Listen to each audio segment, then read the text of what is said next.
Zest, I feel like overall is definitely the stronger player. You see his record here in Pro League is 11-11, but a lot of those losses came early. I believe he was something like 1-4 when he first started. He was definitely not doing good in round 1, but then he turned it on. He won GSL, and then he became this gigantic monster of a player. Yeah. He's 3-1 versus Zerg, and his Protoss versus Zerg is actually what he's famous for, defeating Sue in the GSL finals, and then beating Sue again in the semifinals of the GTT. And just playing some great late-game air toss. RorO also known for his late-game ZBP. He's 7-1 versus Protoss. He's 15-5. And that one loss was after he came off of a plane like 2 hours before and just came right to the Pro League studio, jet-lagged off of playing in DreamHack, I believe it was, and then lost to Parting. And that's when Parting went for aggression and he like didn't scout it or like didn't respond well or something. It was obvious that his tiredness and his jet lag was coming into the game. So that wasn't just something you can throw away. It was like that he was not on his game. If he played that at his full potential, I feel like he would have beaten Parting. He would be 8-0 against Protoss if he had won that game. Well, let's see if he can go 8-1 right now. If he does, it's all over for KT Rolster. Zest right now is their last hope going into King Sejong Station.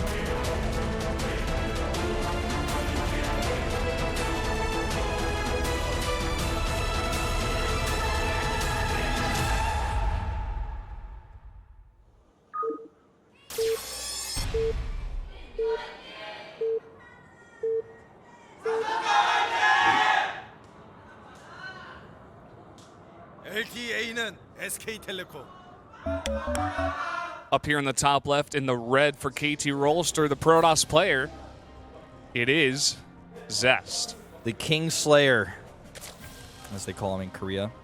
Over here to the bottom right in pink for Samsung, it's RorO, the first Kespa player to win a GSL title.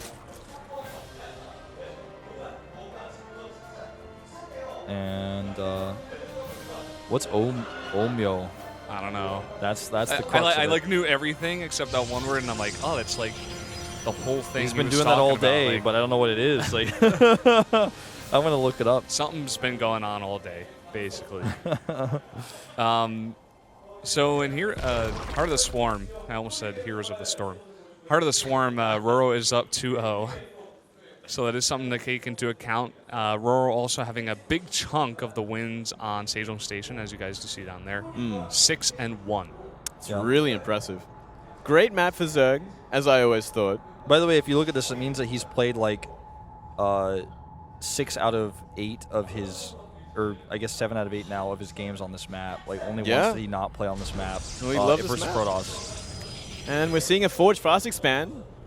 But so like he's always playing on this map in this matchup, so he's got like so much experience there. Yeah, I mean, and he's playing a safe game to start with, going a 15 pool against a Forge Fast expand. So yeah, very standard game. Sees that early scout, which usually gives away that there might be cannons on the way, so he has to be careful.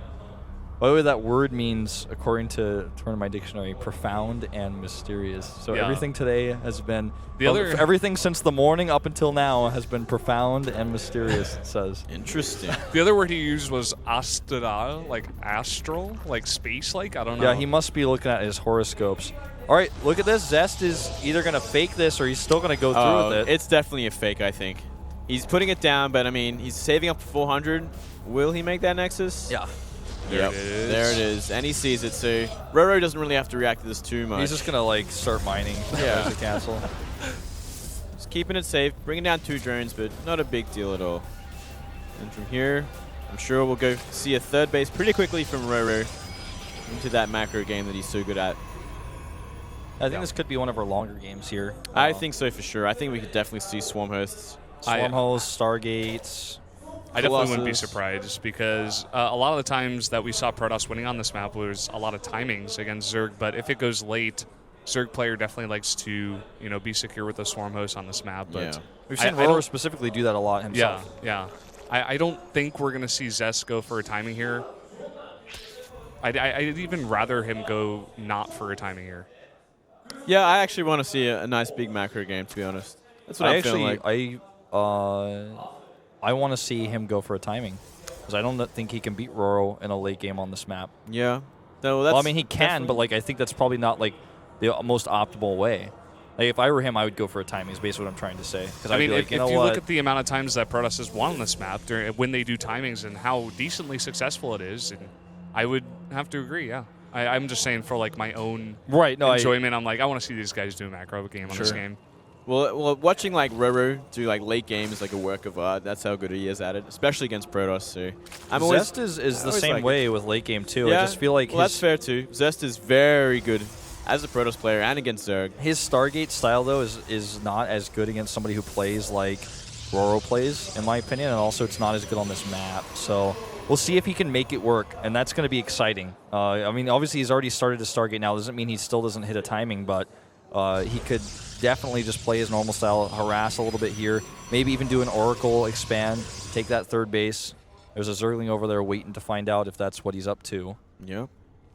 We'll have to wait and see when the Stargate finishes. Could be Oracle, could be Phoenix, either way. Good choices, great map control, great scouting. Really sets you up for the mid game and definitely opens up possibilities of doing a timing.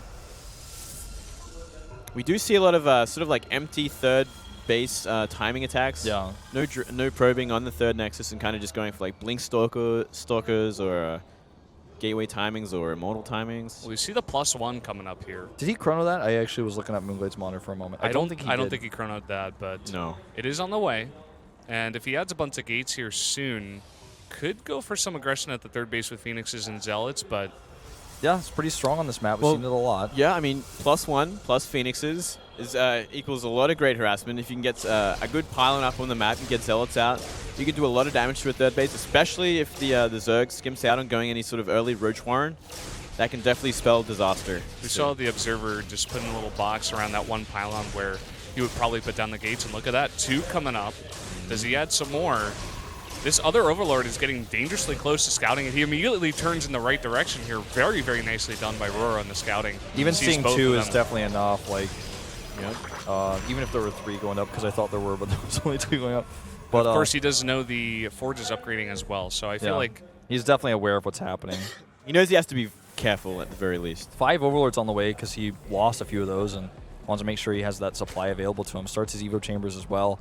And it looks like he's just going to try to use Ling to deal with this, and maybe he can find the pylon. That's important. 32 Lings, to be specific. Yeah. That's a lot of Lings. It's a lot of map control, and yeah, definitely wants to shut it down with just Zerglings, so he wants to avoid going into any sort of Roach early, which is kind of interesting. I like that on this map, because if you go mass Lings and you're able to defend this, if you're able to stop the pylon, then they're also very useful in then denying the third base right afterwards of the Protoss. And he sees a warp in at the natural there, so that's kind of weird. He's probably like, oh, I guess you're just going to take your third now. You're not going to attack me. Yeah, we're seeing Zest float a ton of minerals right now. He put that Mothership core over towards the third base to clear up that Zergling as well. I wouldn't be surprised to see him put that down. We're seeing another 1-1 on the Zerglings too, so kind of similar to what Life did yesterday. Yeah. So we could very well see some really good run-bys later on. It's just kind of scary for Zest because it's going to be a long time before he can take his third. Yeah. He's got to wait for more sentries. He's got the +1 on his Zealots, but it's still too many Zerglings for him to move out there, and he has to actually like control the area first. He can't just like kind of walk over there with the probe. He's done a little bit of damage to his Phoenixes, but not a massive amount. With the Robotics Bay coming up here this early, that's going to help him secure the third, but I mean, it's so late as a third, whereas now we see even a fourth base drone going over there to start that fourth. Lair is done. The Roach Warren comes up here. He's going to actually just fight this directly, and he actually gets in there with a few Zerglings. The force fields here are a bit delayed. He loses 1 sentry, and actually gets in there, going to maybe get 2, Wow. 3 perhaps? Yeah, oh no, Zest also had a ton of energy as well. Zest is in a lot of trouble here after losing those. That's going to make the next follow-up perhaps very difficult to defend. Definitely setting up some great follow-up. 34 more Lings on the way, on top of the Lings he's already sending right now. Uh-oh, Zest needs to get the Colossus over there right now. It's everything for him. Without that, it's just a rat race almost like in this game. He's like just desperately, he's like, I got to get these Zealots out here. They got to be in the perfect spot. If I make one mistake with my control here, it's going to get my base. Look at this, the cannon's not done yet. He's actually just abusing the fact there's no ranged units. He's starting to damage us quite a bit. There comes that Colossus. Cannon does finish as well. But so many Lings here, but he still has to leave. Doesn't try to focus it down. I think that would have been a mistake. But just a few more sentries warping in, and he's like, nah, this isn't going to work. And he has spent a lot on these Zerglings, but still he has total map control. That fourth base is going to come up here. He has so many drones. RorO is in an amazing spot right now. And it looks like he might be going into Mutalisks from here. We see Infestation pick come down as well. Spire almost finished, but we don't exactly know. Oh, he just goes right for the Colossus here. Force fields go down. Don't know if it's going to be enough, though. Looks like he barely will escape. And that actually ends up being an excellent trade for Zest. I think that was a bit greedy there by RorO to actually hope that was going to work. That was a huge risk. Giving up kind of like map control there, throwing away just about every Zergling. Thing is, you might be thinking at home, like, well, I mean, he's got the sentries there. Why would he ever attack? It's actually really hard to force field around a Colossus, because if you accidentally force field on top of the Colossus's legs, it instantly breaks. So you have to be like really careful about how you force field those Zerglings out. We see 7 Corruptors in production, so we might actually see that Mutalisk strategy. Oh, but at the same time, we have Lucas being upgraded, so maybe not. Maybe it's going to be sort of like a Swarm Host Corruptor, as we usually see in the late game. 4th base just up, being droned now. And on the bottom left, we have a Warp Prism, so we could definitely see some harassment going down. And there's not really any units to kind of deal with Zealots right now. Yeah, I feel like he's got to get some damage done here. I mean, he has regained the map control by killing all those Zerglings, but he still wants to try to, reduce the drone count right now of RorO, especially with RorO taking his 5th base. That Observer is going to be killed. Oh, yeah, for sure. Yeah, and it looks like these Corruptors might try and do a little bit of harassment, maybe try and fight the Mothership Core or the Colossus, or even Phoenix. Pick off what they can. There's not really much anti-air besides them, besides a few Stalkers and a Photon Overcharge. Yeah. We often see this on this map because there's so much dead airspace behind the natural, so maybe you can pick off a Colossus and just fly away. Yeah. Storm Host count starting to get pretty high here. So is the Enduring Locust lifetime upgrade almost done. And second Stargate going up here. So this game has kind of gotten to this point where it's all about who can deny the next base. Can he deny the 5th base? Can he harass with these Zealots? Versus can Zest actually get a 4th base up during all of this while he needs that extra gas mining to support that max out Protoss tech army? Yeah, and we see a lot of Zealots down bottom. This could definitely spell a dead 4th base if RorO's not careful. I mean, he's completely out of position to defend it at all in his no static defense. 2 separate groups of Zealots, one to go down to the bottom left and one that's ready to run into the 5th base at any time. Yeah, and this isn't just like easy harass. This isn't like 5 or 6 Zealots. This is a bunch of Zealots plus a Warp Prism with that can warp in more, and an Archon. Yeah, and he can actually use the Warp Prism if he wants to actually pop the Archon in and out to micro with it. Exactly. He's going to get to work over here on these rocks to draw that army away at the same time coming from the other direction here. Oh, it looks like he's just going to attack directly here. He's not even going for that base. He's going to come over here to the further away base. Now, this is really cool because if he gets this base, then it's easier to get this base. And in fact, he just splits them in 2 directions. He's going to get both bases. He's actually going to get both bases, He has I to think. target that hatchery, though. Yeah, he certainly does. Okay, he's getting a lot of drones regardless, but a ton of roaches are starting here to deal with this, but I think it's a bit late here. Look at how many Zealots are over there. Yeah, the Locusts are there. But if he right-clicks that, he will get it. He does get it. The base to the bottom right goes down for sure. This base to the bottom left, though, I'm not as certain. What are these Colossi doing over here? There are a few Stalkers over to support. And the defense over here is not good. Yeah. Oh, wow. It's like he doesn't target the hatch, but it doesn't matter because he's like killing every single drone there. So essentially the hatch is gone because it's not mining. And he's still going to get it now. Yeah. And he killed so many drones, too. That was just insane multitasking. Insane, like, multi-prong attacks, and RorO just completely out of position for it and doesn't really have any units to kind of deal with these. He's got more. Yeah. There's more on the way. There's more on the way. Why not? He finally gets some roaches out to deal with them, but I mean, it's too late. Both hatcheries to target those Archons down. He's actually getting a good trade here with those Archons. He's like, well, I guess I can fight this kind of. Yeah, he actually can. All you have to do is fight with them until they're dead, and then, pick up here. But there are Corruptors now. Gotta be careful. He needs to, like, drop over here. Not off in the dead space where you can't drop, but... Well, there's an army right now that's pretty close to the 5th base of RorO. If he continues to drag RorO around his old base, could try to attack at the front. He wants to. He gained a lot of momentum by killing those bases, but let's not forget, he's up against a Swarm Host comp, and we saw this yesterday. You're up against a Swarm Host comp. Sometimes losing the bases don't matter because your units that you're using to trade with are free.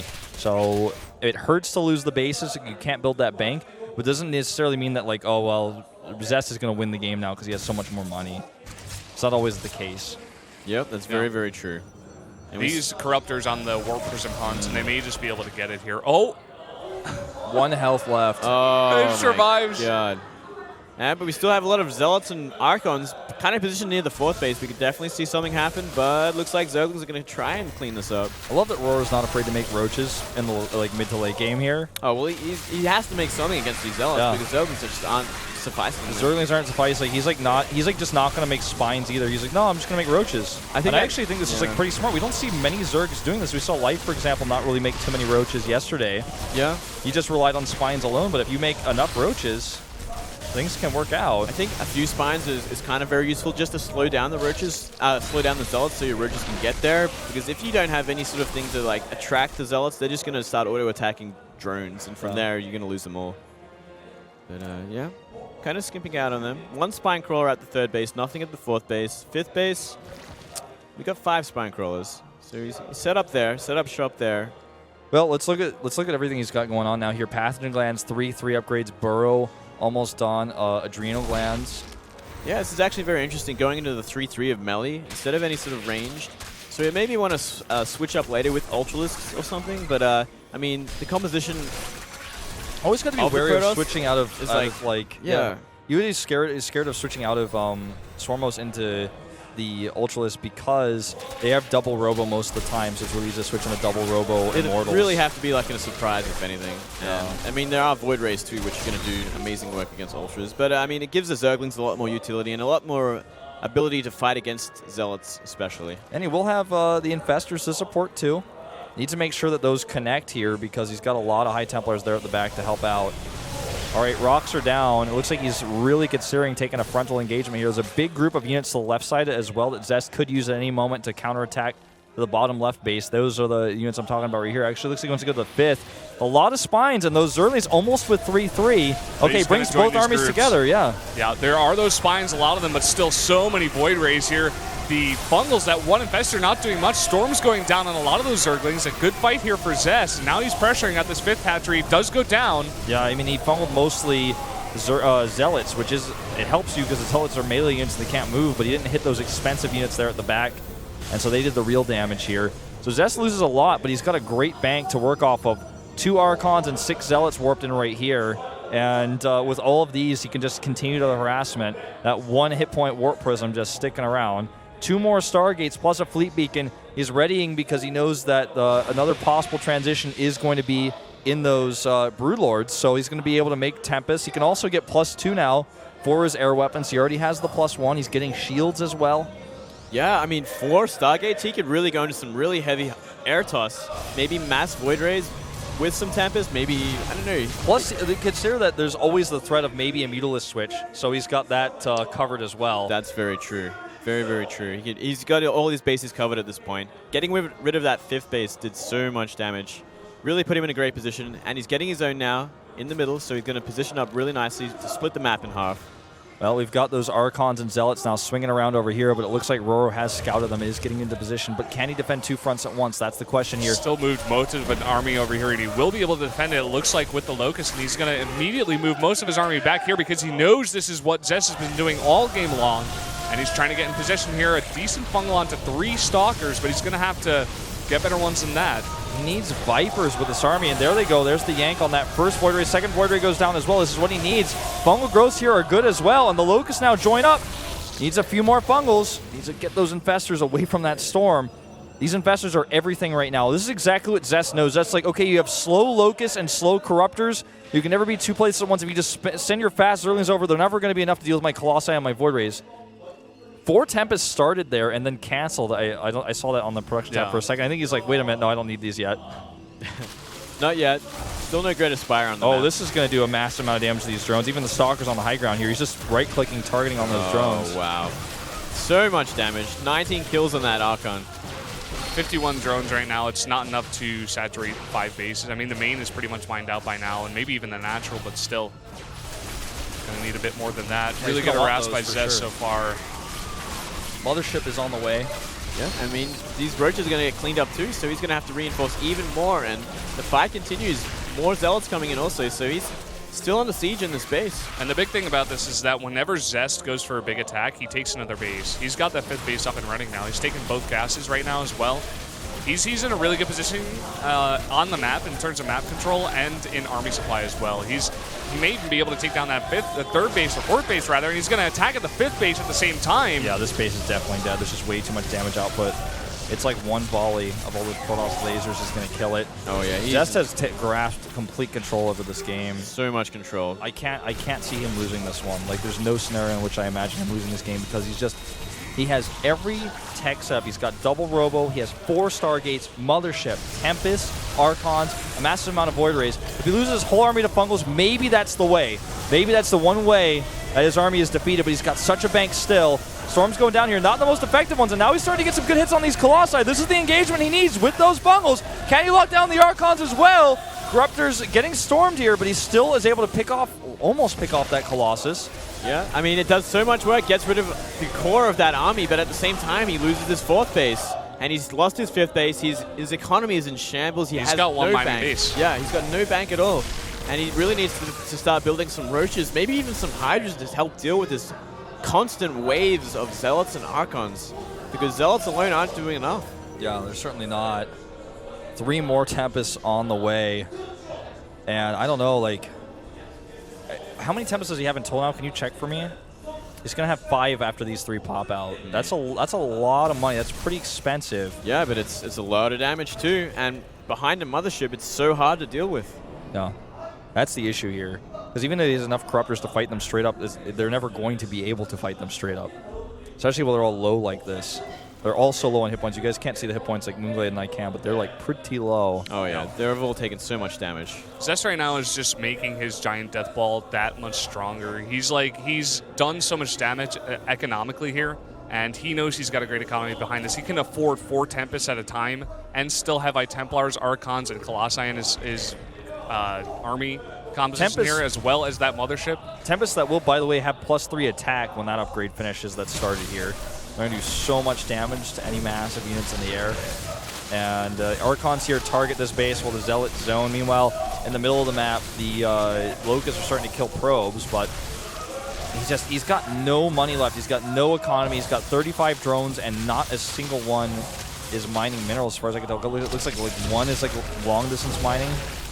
Wow, these Archons are doing so much damage. Fighting the Roaches. The Roaches don't have upgrades, so that's the problem. They have no attack upgrades. Yeah. Same with the Locusts, by the way. They don't have any attack upgrades whatsoever. They have the armor, but... It's kind of strange that he went for 3/3 melee and then went into Locust, into Swarm Host. It doesn't make too much sense, but yeah, he hasn't really got it to work, and that's probably the main reason why these Roaches have been doing so badly against these Archons. Yeah, the Archons have like +3 attack. They'll like blast. They're like almost one-shotting a Roach. They're like one-shot 4 Roaches as the AoE. Yeah, it's a lot of damage. And you can't make Zerglings. Even if the Zerglings are 3/3, you can't make them against Zealot Archon. It's just not going to work. And Zealot Archon Storm, like, the Tempest count is out of control. Now he's got 1 Oracle on the way because that's going to be for vision for his Tempest to shoot. Another big attack here at the only mining base of RorO. RorO's trying to set up that 5th base, but he loses his 3rd. And this big, gigantic 8 Tempest, gigantic army is coming to the 5th base, which is not ready. Nice fungal onto 4 Archons He needs here. to chain these. There's a second one. And he recalls even. He's like, I don't want any part of this. Very smart. Very smart. He didn't want to trade with these Locusts. He doesn't have enough Colossus there to really effectively wipe them out. Only 2 so far. Maybe 2 more, and he'd be in a great position to kind of. You know what's funny is in this game, like, RorO is the Protoss and Zest is the Zerg. Like, he's the one who has the bank to keep remaxing his units and trading them, whereas the efficiency is actually in RorO's army. He has like no economy, he has like no money this whole time, but still because his units are so powerful and are so useful with energy, and the fact that he's got free units, he's just able to, without basically any income at all, able to hang into this game for so long with this like death ball of Zerg units. Yeah, and I mean he's making great work of how mobile his army is compared to RorO's. Constantly attacking from different points, getting him out of position, and doing so much damage. So yeah, it's very much a role reversal here. Very nice maneuver there by RorO, I have to mention, with his Swarm Host, moving them towards that 4th base, taking it out with 1 wave of Locust, and immediately moving back, not sacrificing his Locust, or Swarm Host rather, and just able to take out that Nexus. Another mining base of Zest gone down. DTs are on the map now. Roaming around, see how much damage they get done. So much damage in this army. Needs to get those fungals down. First fungal goes here. He's got a lot of Vipers as well, but they all just go down. They fly right into Storms. And even though he has fungals, he needs more than that. He needs a Locust. The Locust spawn now. Again, more and more Fungals going down. Really great Fungals here. This could be his moment, potentially. Here come the rest of the army. He's not able to stop the recall, and the base is dead. GG. If he kills the mothership and stops the recall, maybe it's a different story, but with that whole Protoss army escaping, no way. Yeah, that was really nice play from Zest. Constantly attacking and killing bases the entire game. That was just a beautiful play. Big Boo I feel like flying those Vipers into the storm, just watching them die. He didn't abduct the mothership, didn't abduct anything. But what would he be abducted to? There was no locus on the ground. Yeah, there was nothing really to do at that point. I mean, he was dead either way. His economy was gone completely. I have to say, RorO was in a really good spot in his economy towards that mid game, but then once Zest started those, counterattacks and that amazing multitasking of him there, in the mid game just really tore RorO apart. He took down the third base, the fourth base, stopped mining for so long, attacked at the fifth base there again as well, and he took total control of the game from there on out. And that's, I have to say, the reason I voted for this guy, and the reason you guys did as well. This guy is an amazing player. Well, absolutely right. Now we're going into a match that KT is highly favored in. And I gotta say, this is looking more and more like it's going to the ace match. I'm getting that ace match feel. Getting those vibes. I'm feeling the tingles. I'm definitely getting the vibes here. I think it's going to be a really hard match for Hurricane. Stat's such a good player on Frost. I mean, anything can happen in a PvP, but Stats is a bit more proven than Hurricane. Yeah, this is true. It's PvP. Maybe if Hurricane pulls off a win, that would end things. But we'll have to wait and see this as the game unfolds. It's on Frost. It's a 4-player map. The longer the game goes in this matchup, especially with Stats, he's really good at all sorts of variations of Frost versus Protoss. I feel like as the longer the game goes, the better chance he has of taking it. And if it were any other map, I'd say, well, it's Protoss versus Protoss, Hurricane